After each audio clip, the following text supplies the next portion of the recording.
विषय और उनके जनक, यानी किस विषय के जनक किसको माना जाता है, ये आज हम आप लोग बताने जा रहे हैं। ठीक है, तो सबसे पहले चलिए, ये हो गया इतिहास। इतिहास का पिता कहा जाए या जनक कहा जाए, तो इतिहास का पिता या जनक किसे कहा जाता है?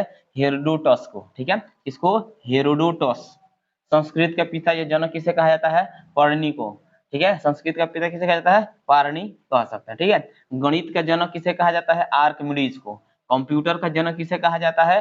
Charles Babbage. अर्थशास्त्र का जनक किसे कहा जाता है? Adam Smith.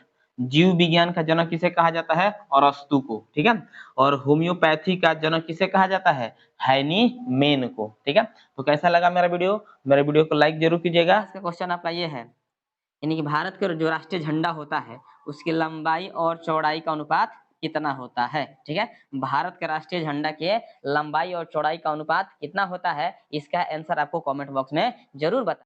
तो सबसे पहले यहाँ देख लेंगे हम भूगोल। भूगोल का जनक या पिता किसे कहा जाता है? अरस्तु को कहा जाता है। ठीक है, ज्यामिति। ज्यामिति का पिता किसे कहा जाता है? न्यूक्लिड।